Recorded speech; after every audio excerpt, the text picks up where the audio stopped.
2-3 महिन्यामध्ये कविता सगळं बाहेर पब्लिश होतोय. त्यातले कविता सरांसाठी फक्त केली आपल्या शाळेतल्या ह्या. काही शिक्षकांना गमावलं, काही मित्रमैत्रिणी हरवल्या, काही जण असून नसल्यासारखे झाले, कारण ते वयाला आणि परिस्थितीला लवकर शरण गेले. न फेडता येणारे उपकार तुमचे खरं तर फेडायचेच नाहीत ते आम्हाला. ऋणातच तुमच्या कायम राहत मागायचे आहे देवाला एकच मागणे, यांनाच शिक्षक करा आमचे पुढच्या प्रत्येक जन्मी.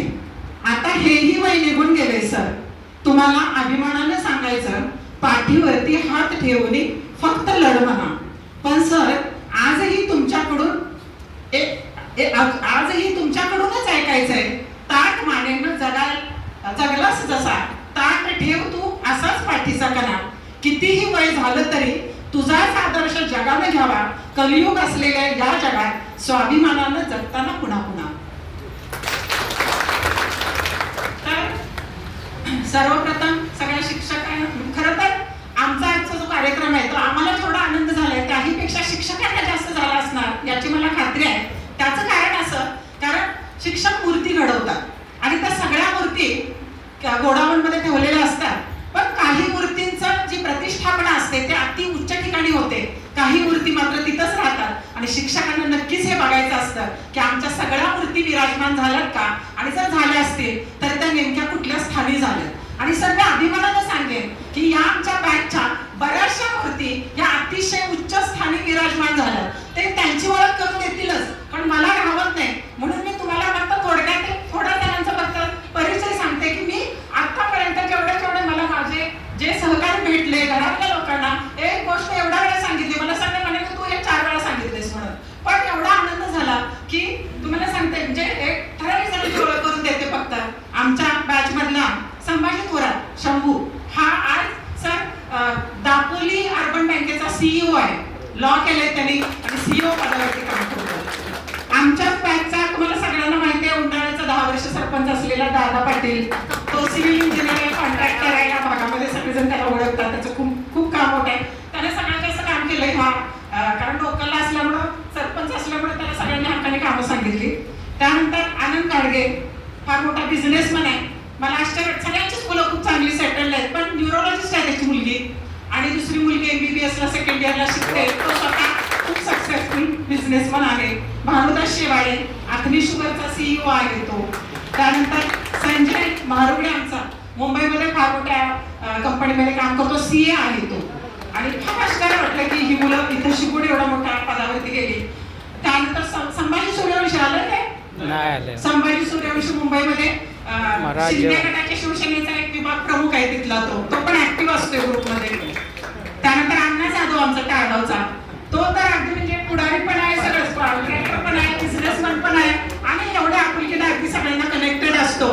तर असं हे फक्त, आणि ह्याच्या व्यतिरिक्त पण बरेच जण सक्सेसफुल असतील. मला माहिती, म्हणजे जेवढी माहिती माझ्यापर्यंत मिळाली तेवढी इथं मी थोडक्यात मांडायचा प्रयत्न केला. तुम्ही सगळे नंतर सांगणार आहातच. आमच्याच बॅचचा दत्ता जाधव डायरेक्टर आहे या शाळेचा, ते पण फार मोठे असतो.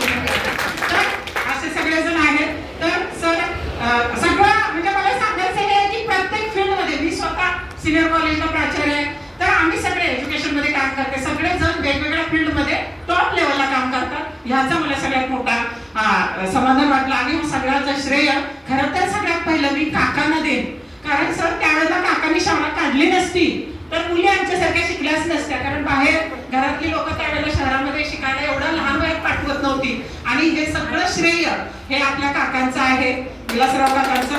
त्यांचं मी खूप धन्यवाद देते. तर शिक्षक म्हणजे मला नेहमी असं आठवतं की यशवंतराव चव्हाण साहेबांचा फार मोठा वारसा कराड तालुक्याला आहे. आणि जेव्हा यशवंतराव चव्हाण साहेब मुख्यमंत्री झाले त्यावेळेला त्यांनी 3च निमंत्रणं दिली होती. त्याच्यामध्ये एक होते त्यांचे प्राथमिक शिक्षक. आणि जेव्हा चव्हाण साहेब स्टेजवरती ते प्रतिज्ञा काय म्हणतात ती घ्यायला उठले, तेव्हा त्यांनी बघितलं की प्राथमिक शिक्षक माझ्या पुढच्या खुर्चीवरती बसलेत. चव्हाण साहेब पळत खाली गेले, त्याचे चप्पल उचलले आणि गुरुजींना म्हणाले, मी असं वर नाही बसू शकत गुरुजी, तुम्ही पुढे बसलाय, मी वरती नाही बसणार, तुम्ही स्टेजवर चला. तेव्हा गुरुजींनी सांगितलं की आज माझे डोळे भरून आले, आज माझं हृदय भरून आले, कारण माझा विद्यार्थी माझ्यापेक्षा मोठा झाला आणि तो स्टेजवरती बसला आणि मला हे डोळे भरून बघायचं आहे म्हणून मी पुढेच बसणार.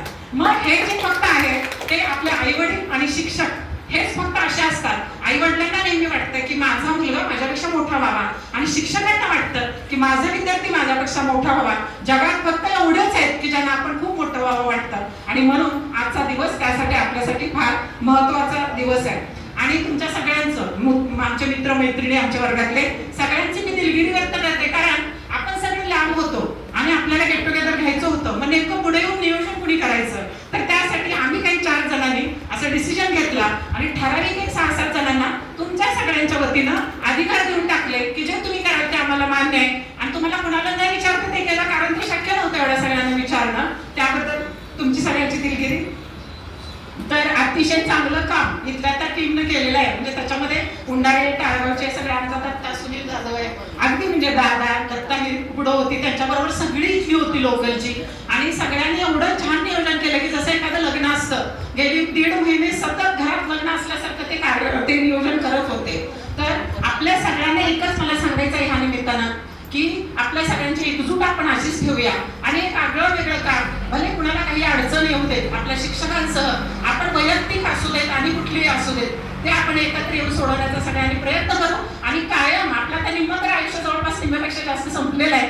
आणि आपण जरी आता वाटत असलो 10वीत असल्यासारखं तरी आपलं वय झालेलं आहे बरंचसं. तर आपण एकमेकांना असंच नेहमी सहकार्य काय जे पण काय असेल ते ह्या निमित्ताने आपण एकत्र राहू.